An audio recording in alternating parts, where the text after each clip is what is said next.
Me trataron como invisible, pero al día siguiente yo era el dueño de todo el murmullo del restaurante. Se apagó cuando el notario levantó el acta y pronunció mi nombre. Sofía, mi hija, se atragantó con el vino. Diego, su esposo, soltó el cubierto que cayó con un sonido metálico sobre el plato. Todos me habían tratado como invisible la noche anterior, como si fuera un estorbo viejo que ya no pintaba nada. Pero esa mañana, frente a todos, me levanté con calma, con la mirada fija en los mismos que me habían humillado, y dije, a partir de hoy, yo soy el dueño de todo. Antes de continuar, suscríbanse al canal y díganos en los comentarios desde dónde nos están escuchando. Mi nombre es Héctor Aguilar. La humillación llegó con el sonido de una copa chocando contra otra, pero sin la mía. Era martes por la noche en La Tradición, ese restaurante de Mérida donde llevaba años celebrando ocasiones especiales con mi familia. Las luces cálidas bailaban sobre los manteles blancos, el aroma de cochinita pibil llenaba el ambiente, y yo estaba ahí, sentado en la mesa familiar, sintiéndome como un fantasma. «Papá, necesitamos hablar de los negocios», había comenzado Sofía, pero sus ojos no me miraban a mí. Se dirigía a Diego, su esposo, como si él fuera el patriarca de esta familia. «Claro, mi amor», respondió Diego con esa voz engolada que siempre me había molestado.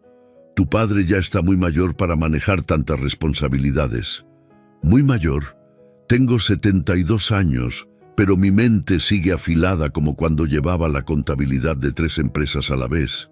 Sin embargo, ahí estaba, invisible en mi propia mesa».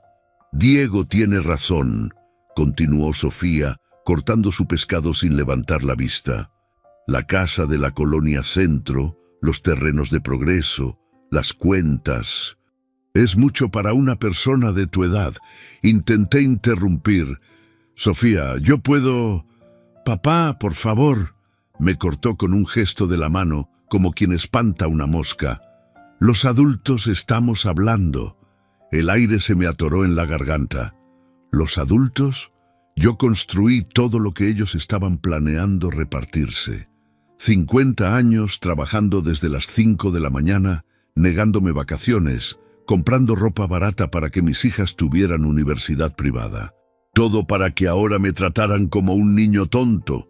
Diego alzó su copa de vino tinto, mirando a Sofía con complicidad.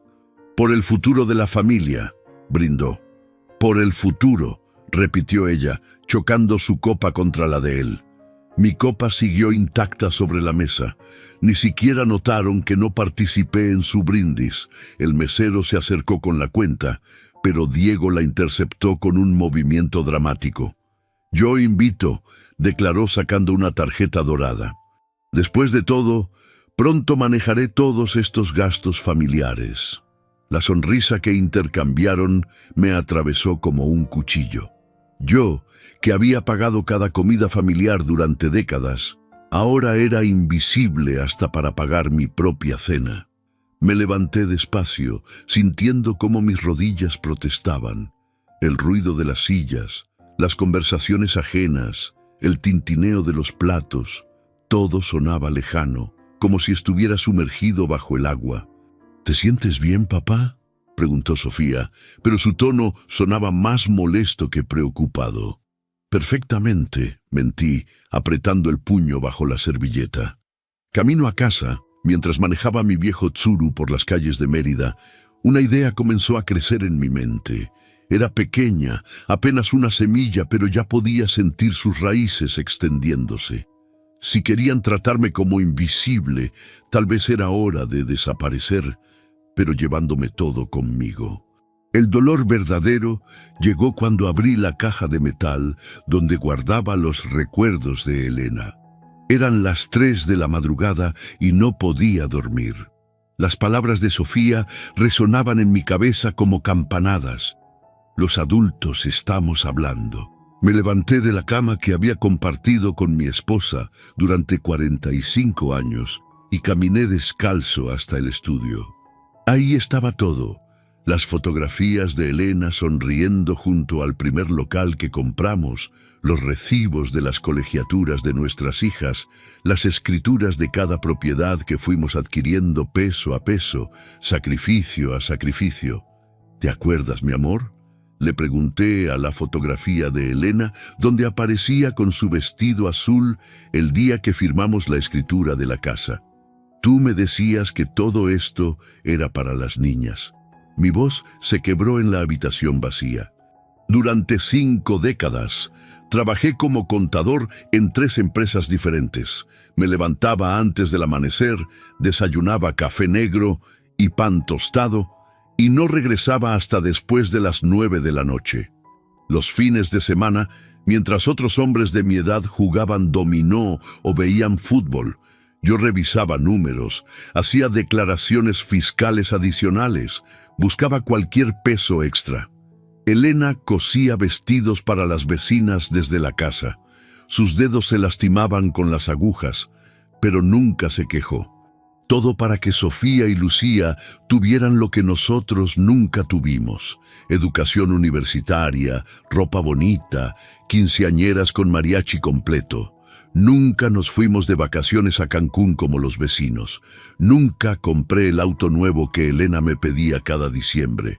Nunca cenamos en restaurantes caros hasta que las niñas crecieron y nosotros ya estábamos viejos para disfrutarlo. Pero valió la pena, ¿verdad? Por lo menos eso pensaba hasta ayer. Abrí el folder donde tenía todos los documentos organizados.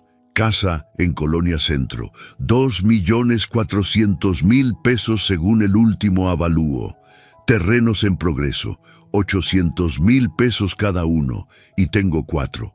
Las cuentas de ahorro, los CETES, la póliza de seguro de vida, en total 5.600.000 pesos. 5.600.000 pesos que construí negándome gustos, postergando sueños, trabajando cuando otros descansaban. Y mi propia hija quería quitármelo porque consideraba que ya estaba muy mayor para manejarlo. Tomé la fotografía de Elena y la acerqué al pecho. Podía oler aún su perfume de violetas impregnado en el marco. «Perdóname, Elena», susurré. «Creo que nos equivocamos. Dimos tanto que no les enseñamos a valorar lo que tenían». De repente, escuché voces en la calle. Me asomé por la ventana y vi a Diego hablando por teléfono frente a su camioneta. Eran casi las 4 de la mañana. ¿Con quién podría estar hablando a esas horas? Me acerqué más a la ventana y alcancé a escuchar fragmentos. «Ya casi es nuestro todo lo que tiene el viejo», decía Diego con una risa que me heló la sangre. «Sofía dice que mañana firmará los papeles. Sí, el idiota no sospecha nada». Mi corazón comenzó a latir tan fuerte que pensé que se me saldría del pecho. ¿Papeles? ¿Qué papeles? Diego colgó y entró a la casa. Yo me quedé ahí, temblando detrás de la cortina, sintiendo cómo todo lo que había construido se convertía en arena entre mis dedos. Pero más que miedo, algo más poderoso comenzó a crecer dentro de mí. La semilla de la venganza había encontrado tierra fértil. La traición llegó disfrazada de sonrisa y un sobre Manila. «Buenos días, papá», me saludó Sofía al día siguiente, entrando a la cocina con esa alegría falsa que usan los vendedores cuando quieren estafarte. «¿Dormiste bien?» Yo estaba desayunando mis huevos revueltos de siempre, leyendo el diario de Yucatán, fingiendo que la noche anterior no había escuchado a su esposo llamarme idiota por teléfono. «Como siempre, hija», mentí, sirviéndole café en la taza que Elena había comprado para las visitas especiales. Diego apareció detrás de ella, cargando un portafolios de piel que parecía más caro que mi ropa de todo el mes. Su sonrisa era tan artificial como los dientes de las telenovelas. «Don Héctor, qué gusto verlo tan temprano y despierto», dijo, como si fuera una sorpresa que un hombre de 72 años pudiera levantarse antes del mediodía.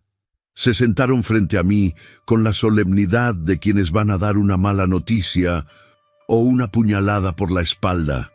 «Papá», venimos a pedirte un favor muy importante, comenzó Sofía, poniendo el sobre Manila entre nosotros. Diego tiene una oportunidad de negocios increíble, pero necesita algunas garantías. Garantías. La palabra sonó en mi cabeza como una alarma. ¿Qué tipo de garantías?, pregunté, aunque ya intuía la respuesta. Nada complicado, se apresuró a decir Diego, abriendo el sobre con movimientos ensayados. Solo necesitamos que pongas como garantía la casa y uno de los terrenos de Progreso. Es puro trámite, papá. En 6 meses recuperamos todo y hasta te damos una comisión. Sacó los documentos como un mago saca conejos del sombrero. Páginas y páginas llenas de letras pequeñas, sellos oficiales, espacios marcados para mi firma. Mira, aquí está todo explicado, continuó Sofía señalando con el dedo unos párrafos que parecían escritos en chino. Es solo una garantía temporal. Tú sigues siendo el dueño de todo. Tomé los papeles con manos temblorosas, no de vejez, sino de rabia contenida. Mientras fingía leer, mi mente trabajaba a toda velocidad. ¿Realmente creían que era tan ingenuo? Diego, dije con la voz más tranquila que pude fingir, ¿podrías explicarme exactamente en qué consiste tu negocio? Por primera vez lo vi tartamudear. Bueno, es inversión inmobiliaria, don Héctor. Muy técnico, usted sabe, números, proyecciones. Hijo, yo fui contador durante 50 años, le recordé con una sonrisa helada. Los números y las proyecciones son mi especialidad. El silencio se volvió espeso como la miel. Sofía intercambió una mirada nerviosa con Diego. Papá, no necesitas entender todos los detalles, intervino ella. Solo confía en nosotros. Somos tu familia. Familia. Esa palabra que antes me llenaba de orgullo, ahora sonaba como una bofetada.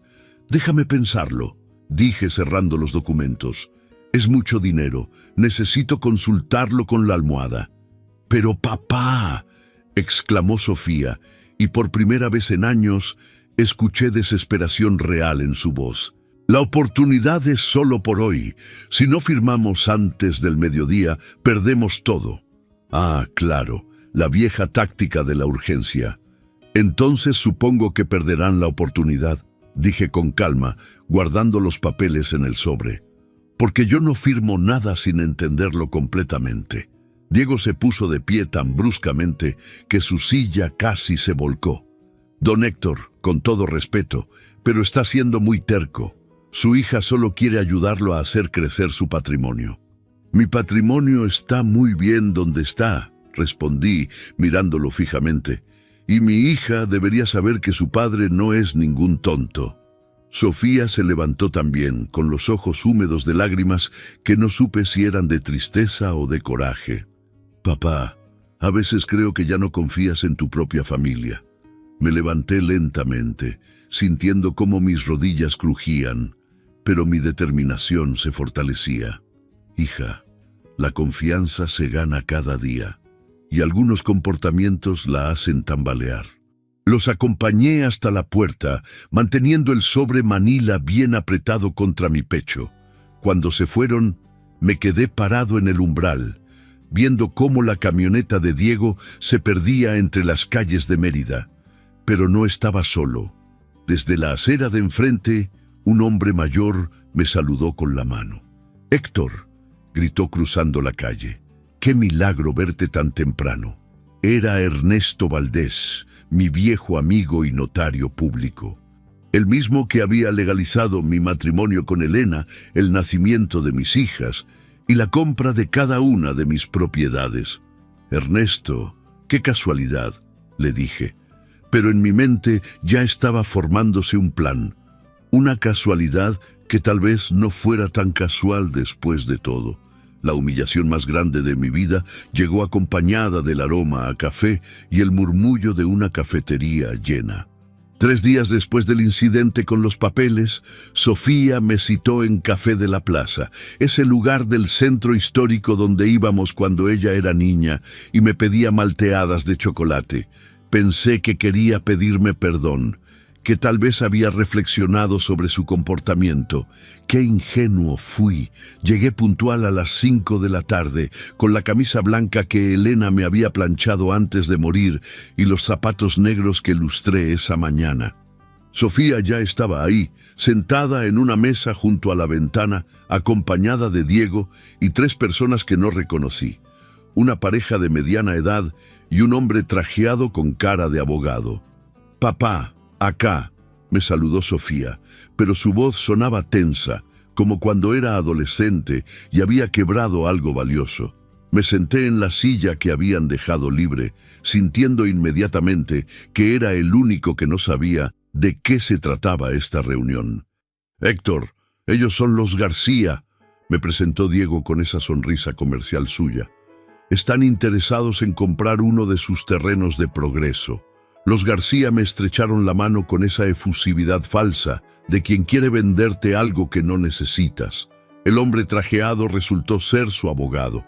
«Don Héctor», comenzó el señor García, «hemos escuchado que tiene unas propiedades muy bien ubicadas en Progreso. Estamos dispuestos a hacer una oferta generosa».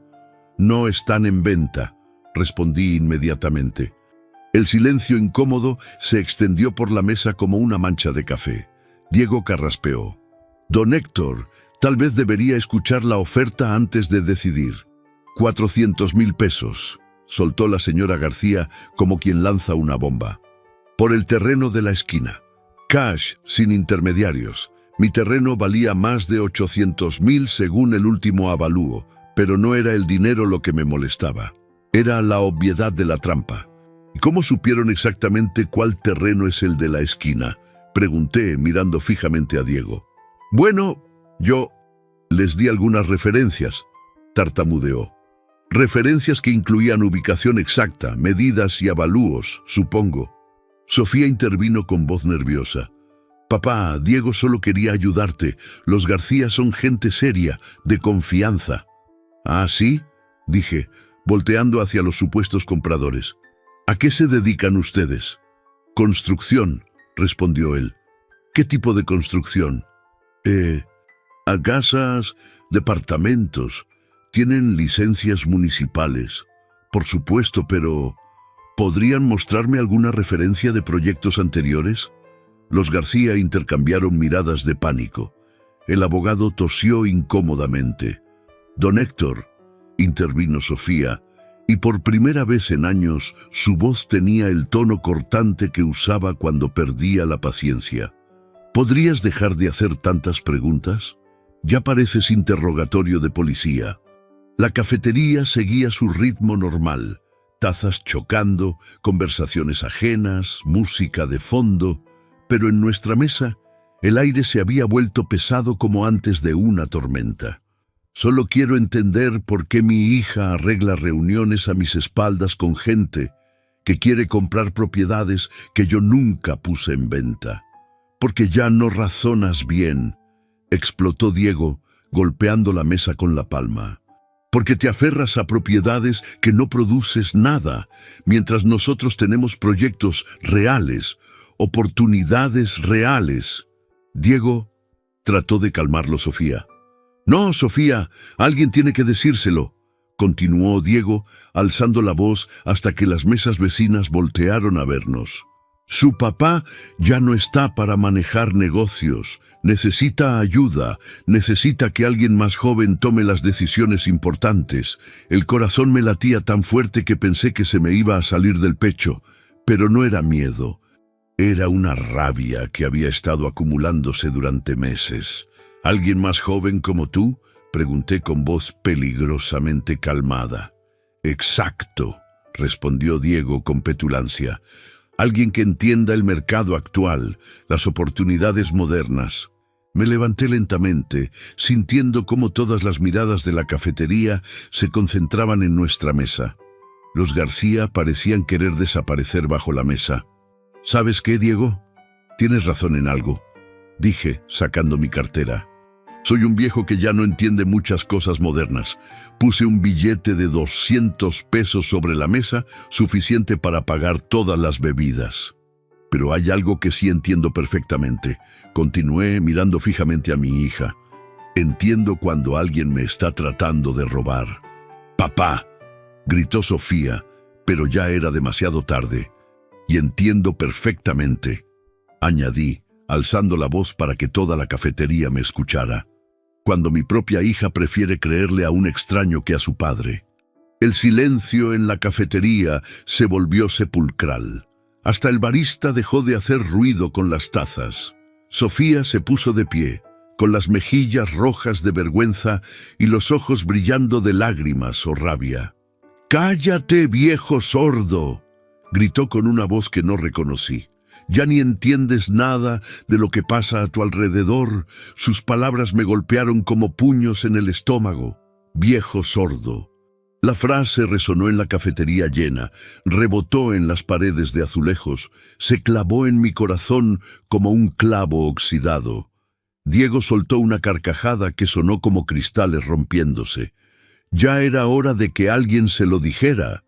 Las personas de las mesas vecinas nos miraban con esa mezcla de curiosidad y lástima que se reserva para los espectáculos patéticos. Una señora mayor me miró con compasión, como si fuera un animal herido, pero lo peor no fue la humillación pública. Lo peor fue ver la cara de satisfacción de Sofía después de haberme gritado, como si por fin hubiera liberado algo que llevaba tiempo guardándose. «Disculpen las molestias», le dije a la mesa de al lado, donde una pareja joven me miraba con lástima. Caminé hacia la puerta con la espalda recta, aunque por dentro sentía que me estaba desmoronando. Cada paso resonaba en mis oídos como un tambor fúnebre. Afuera, el aire fresco de Mérida me golpeó el rostro. Me detuve en la banqueta, temblando no de frío, sino de algo que no había sentido en décadas. Había muerto en vida. Mi propia hija me había matado frente a extraños. Pero los muertos, a veces, regresan más fuertes. La venganza se planifica mejor en silencio, acompañada de café negro y documentos legales. Era viernes por la mañana cuando toqué la puerta del despacho del notario Valdés. Llevaba conmigo una carpeta con todos mis papeles importantes y una determinación que no había sentido en años. «Héctor, pasa, pasa», me recibió Ernesto limpiándose los lentes con un pañuelo. «Te ves diferente. ¿Todo bien?» «Mejor que nunca», mentí, aunque por primera vez en semanas no era completamente falso. Su oficina olía a papel viejo y tinta de sello. Las paredes estaban cubiertas de diplomas, fotografías con políticos locales y estantes llenos de códigos legales que parecían soldados en formación. «Ernesto, necesito tu ayuda para algo delicado», comencé sentándome en la silla de cuero que había frente a su escritorio. «Cuenta conmigo». «¿Problemas familiares?» «Los peores», respondí, abriendo mi carpeta.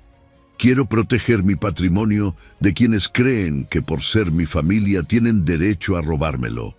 Ernesto se puso serio inmediatamente. Después de 40 años siendo notario, había visto de todo. «¿Estás hablando de Sofía?» «De Sofía y del parásito que tiene por esposo». Le conté todo, los papeles de garantía, la reunión con los García, la humillación en la cafetería. Ernesto escuchó sin interrumpir, haciendo anotaciones ocasionales en su libreta. «Héctor», dijo cuando terminé, «lo que me describes es un intento de fraude familiar muy elaborado. ¿Estás seguro de que quieres tomar medidas tan drásticas?» «Drásticas», repetí. «Ernesto, mi propia hija me gritó, viejo sordo, frente a una cafetería llena. Me tratan como si ya estuviera muerto. Si quieren que desaparezca lo haré, pero llevándome todo conmigo». Ernesto suspiró profundamente, quitándose los lentes para limpiarlos otra vez. «Está bien. ¿Qué tienes en mente?» Durante las siguientes 2 horas, diseñamos la estrategia perfecta. Un fideicomiso irrevocable donde yo mantendría el control total de mis bienes, pero que legalmente los protegería de cualquier intento de traspaso no autorizado. Ni Sofía ni Diego podrían tocar un solo peso sin mi autorización expresa. Necesitaremos testigos, explicó Ernesto. Y recomiendo que involucres a Lucía en esto. Ella siempre ha sido más sensata que su hermana. Lucía, mi hija menor, que vivía en Campeche con su esposo maestro y sus 2 hijos. La que nunca me había pedido dinero, la que visitaba cada mes sin falta, la que aún me abrazaba como cuando era niña. ¿Crees que sea necesario? Héctor, si algo te pasa, necesitas a alguien de confianza que pueda manejar el fideicomiso. Sofía obviamente no es opción. Esa tarde llamé a Lucía. «Papá, qué sorpresa». Su voz sonaba genuinamente feliz de escucharme. «¿Cómo estás? ¿Ya cenaste?» Esas preguntas simples, esa preocupación real, me recordaron lo que se sentía ser amado sin condiciones. «Lucía, necesito pedirte un favor muy importante. ¿Podrías venir a Mérida el próximo fin de semana?» «Claro, papá. ¿Pasa algo malo?» «Al contrario, hija. Pasa algo muy bueno». El sábado siguiente, Lucía llegó en el autobús de las 10 de la mañana. La esperé en la terminal central, vestido con mi mejor camisa y los zapatos que Elena me había regalado en nuestro último aniversario. «¡Papá!», gritó corriendo hacia mí con esa sonrisa que iluminaba todo a su alrededor. Su abrazo me devolvió a la vida. Por primera vez en meses me sentí como un padre, no como un estorbo. «Papá, te ves diferente», me dijo durante el camino a casa. «Más fuerte. Es porque finalmente voy a hacer algo que debía hacer hace tiempo». Durante la comida le expliqué todo. Lucía escuchó sin interrumpir, pero vi cómo su expresión se ensombrecía con cada detalle. «No puedo creer que Sofía te haya tratado así», dijo finalmente, con lágrimas en los ojos. «Papá, perdóname por no estar más cerca, por no darme cuenta de lo que estaba pasando. Tú no tienes que disculparte por nada, hija. Tú eres la única que sigue tratándome como su padre. ¿Qué necesitas que haga? Solo que firmes como testigo y beneficiaria del fideicomiso. Cuando yo muera, todo será tuyo. Pero mientras viva, nadie más que yo decidirá qué pasa con este patrimonio». ¿Y Sofía? Sofía eligió su bando. Respondí con una amargura que no pude ocultar. Ahora va a vivir con las consecuencias. El lunes firmamos todos los documentos en la notaría. Lucía, Ernesto y yo, junto con 2 testigos más que trajo el notario. Todo legal, todo sellado, todo irrevocable. Mientras firmaba cada página, sentía cómo recuperaba el control de mi vida. Cada rúbrica era un paso más lejos de la humillación, un paso más cerca de la justicia. «Listo», declaró Ernesto, poniendo el último sello. «Legalmente eres el único que puede disponer de estos bienes. Si alguien intenta cualquier maniobra fraudulenta, se enfrentará a cargos penales». Esa noche, después de que Lucía regresó a Campeche, me senté en mi estudio con una copa del brandy que Elena guardaba para ocasiones especiales. «Brindo por ti, mi amor», le dije a su fotografía. «Por fin voy a proteger lo que construimos juntos». Desde la calle llegó el sonido de una camioneta estacionándose.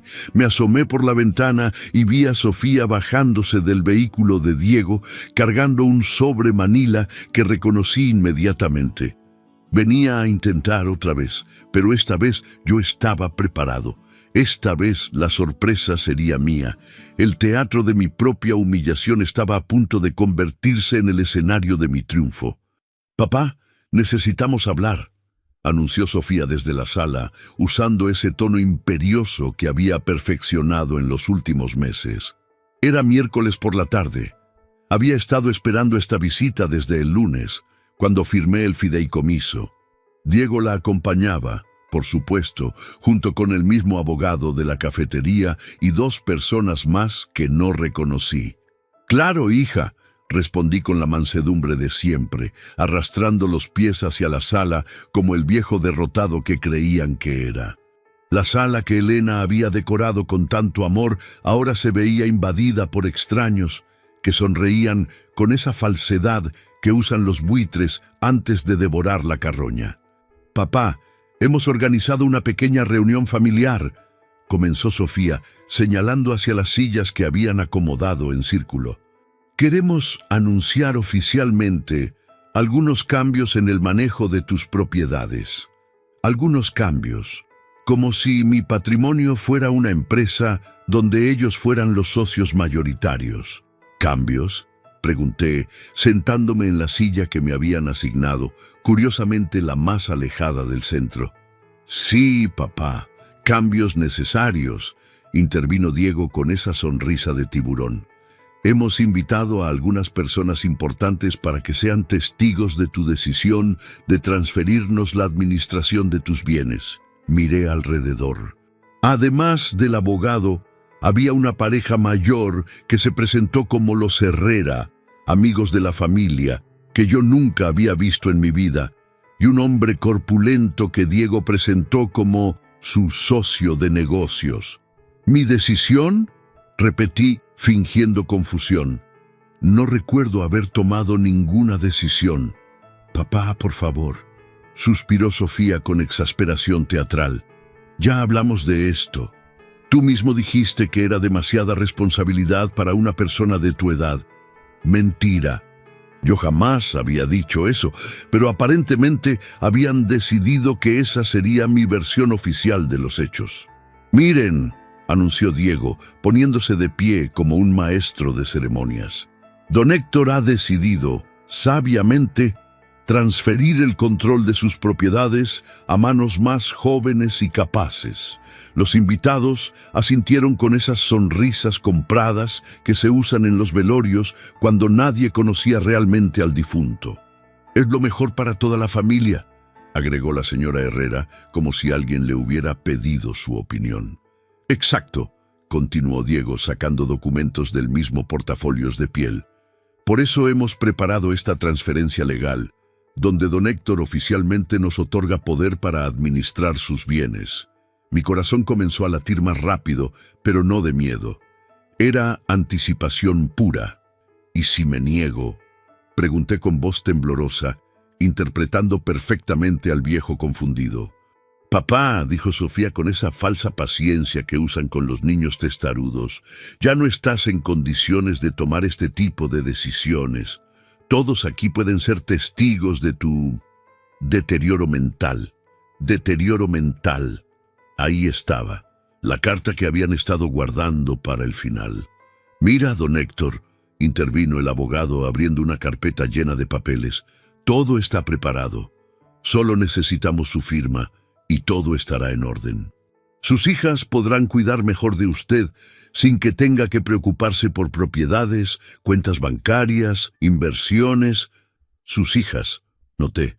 «¿Lucía también está incluida en esto?» Un silencio incómodo llenó la sala. Sofía y Diego intercambiaron una mirada nerviosa.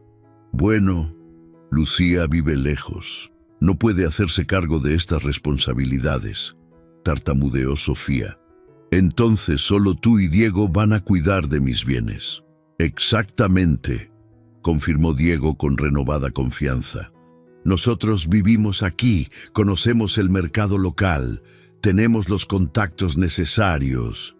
Me levanté lentamente, como si el peso de la decisión fuera abrumador. «¿Saben qué? Tienen razón», dije con voz quebrada. «Soy un viejo que ya no entiende nada. Tal vez sea hora de entregar el control». Las sonrisas de los presentes se volvieron genuinas por primera vez en la tarde. Diego se frotó las manos con satisfacción mal disimulada. «Sabía que entraría en razón, don Héctor», dijo el abogado acercándome los documentos. «Solo firme aquí, aquí y aquí».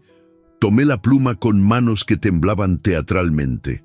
La acerqué al primer papel, donde decía «Transferencia total de bienes». «Antes de firmar», dije levantando la vista, «¿puedo pedirles un último favor?» «Por supuesto, papá», respondió Sofía, ya saboreando la victoria. «¿Podrían esperarme un momento? Hay algo que necesito traer». Salí de la sala lentamente, arrastrando los pies como un anciano derrotado. Pero una vez fuera de su vista, mi paso se volvió firme y decidido. En mi estudio, abrí el cajón donde había guardado los documentos del fideicomiso. Los tomé junto con el teléfono y marqué el número de Ernesto Valdés.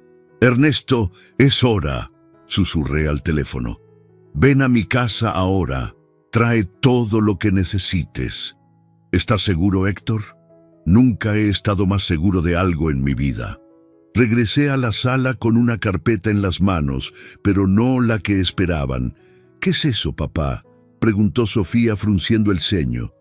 «Algo que necesitan ver antes de que firme cualquier cosa», respondí, pero mi voz ya no temblaba. En ese momento, el timbre de la casa sonó. «¿Esperan a alguien más?», preguntó Diego nervioso.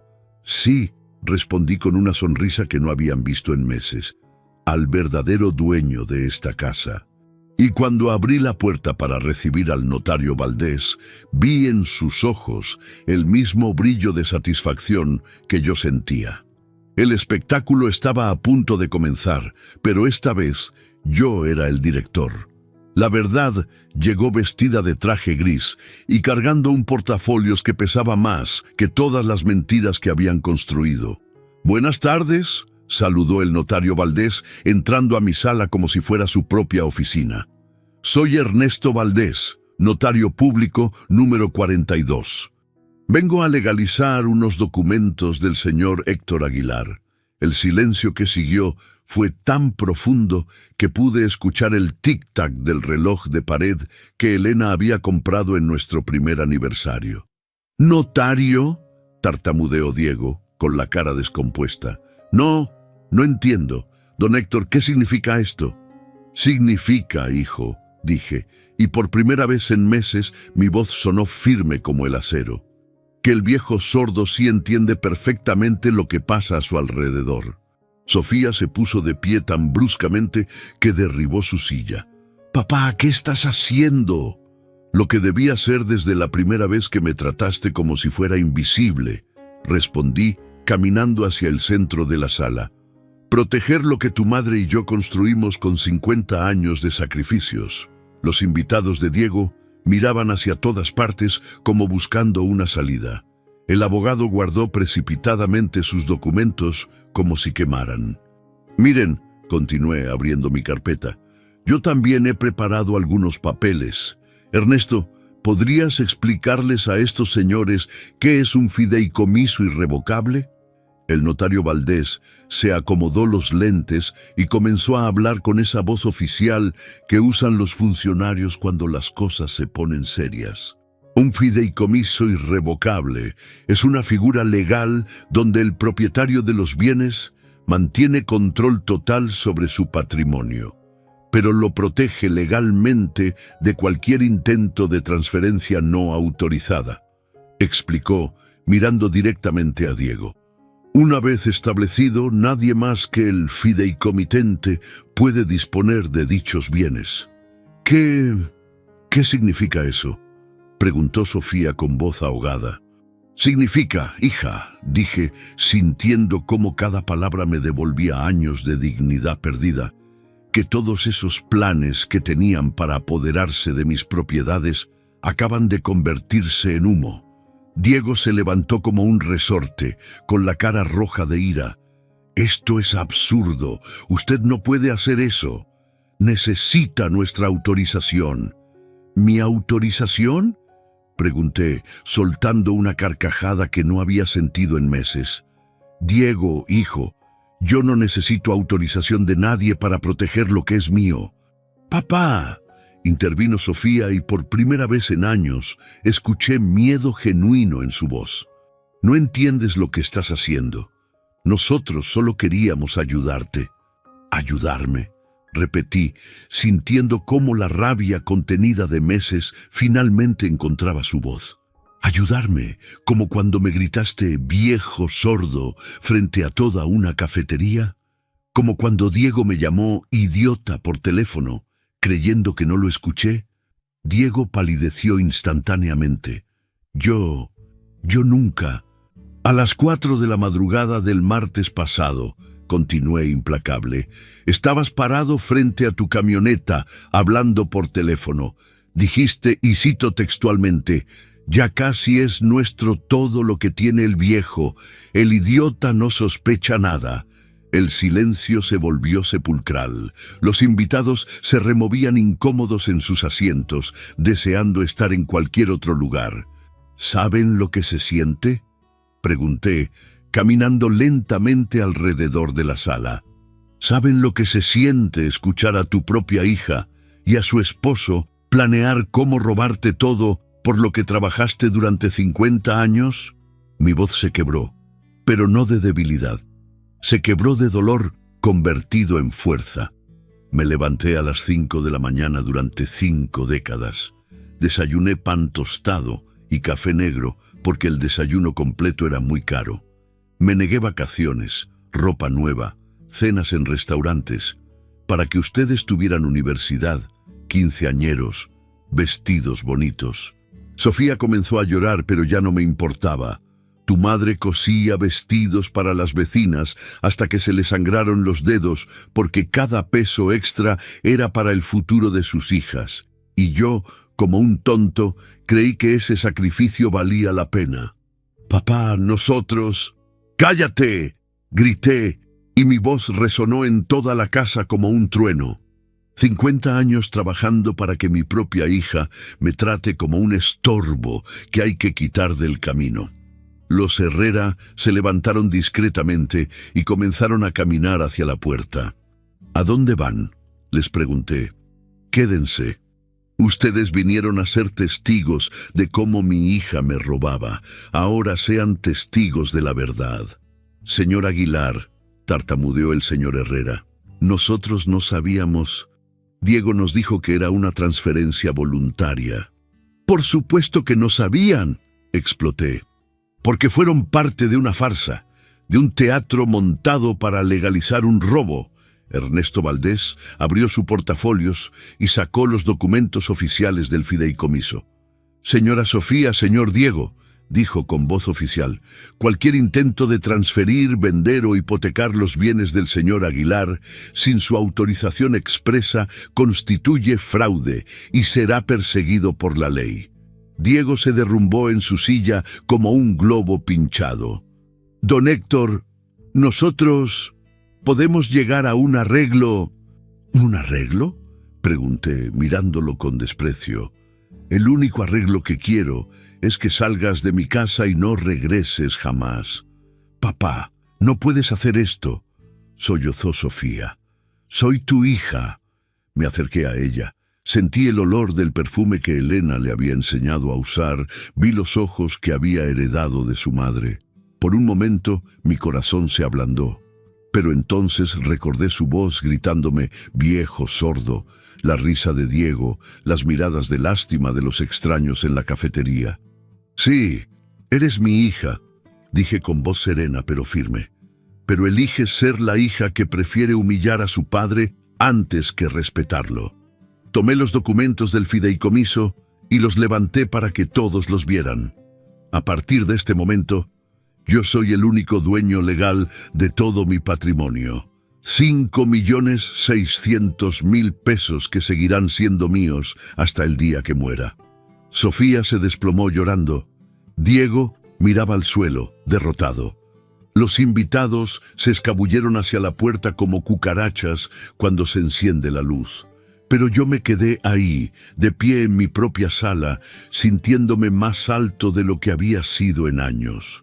Ahora, dije con calma, les pido que salgan de mi casa. Y por primera vez en meses era realmente mi casa otra vez.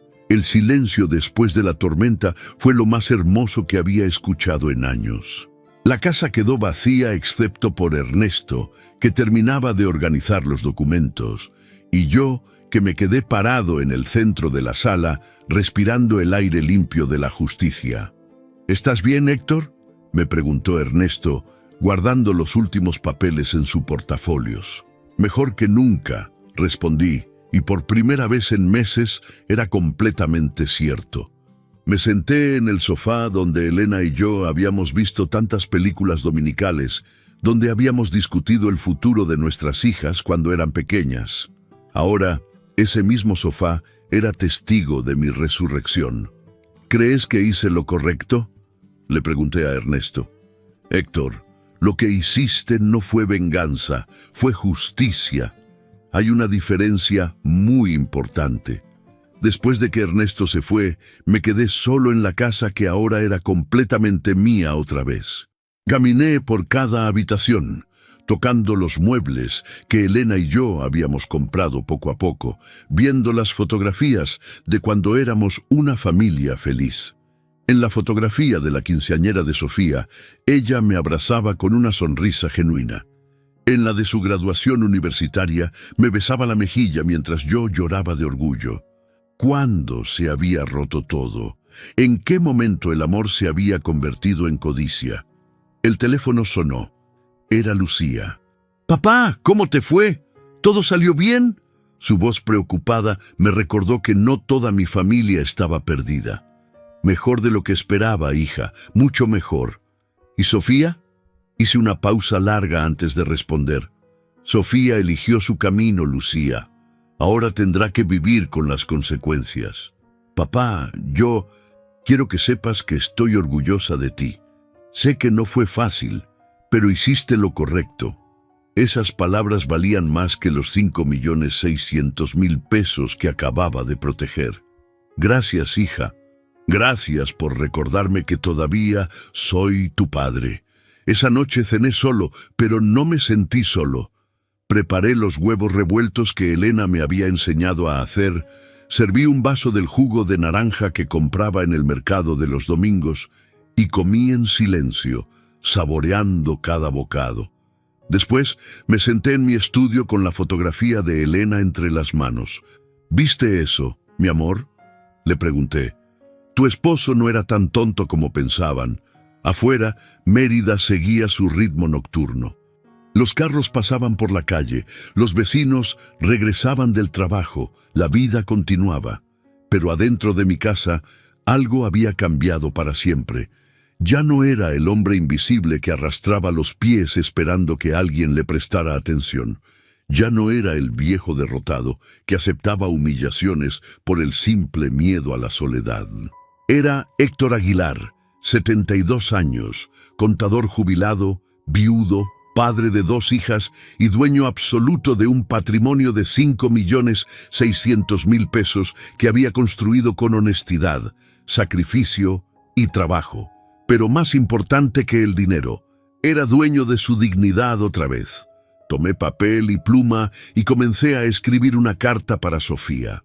No una carta de perdón, porque algunas heridas necesitan tiempo para sanar. No una carta de ira, porque la justicia ya había hablado. Una carta de padre. Sofía, durante 72 años he aprendido que la familia no se define por la sangre, sino por el respeto. Cuando estés lista para tratarme como tu padre y no como un obstáculo, aquí estaré. Pero será bajo mis términos, en mi casa, con mis reglas. Porque a partir de hoy yo soy el dueño de todo, incluyendo mi propia vida. Firmé la carta, la guardé en un sobre y la dejé sobre la mesa. Tal vez algún día se la entregaría, tal vez no. Pero por primera vez en meses la decisión era completamente mía. Me levanté, apagué las luces de la casa y caminé hacia mi recámara. En el espejo del pasillo vi a un hombre diferente al que había sido esa mañana. Tenía la misma edad, las mismas canas, las mismas arrugas, pero sus ojos brillaban con algo que había perdido y recuperado, el respeto por sí mismo.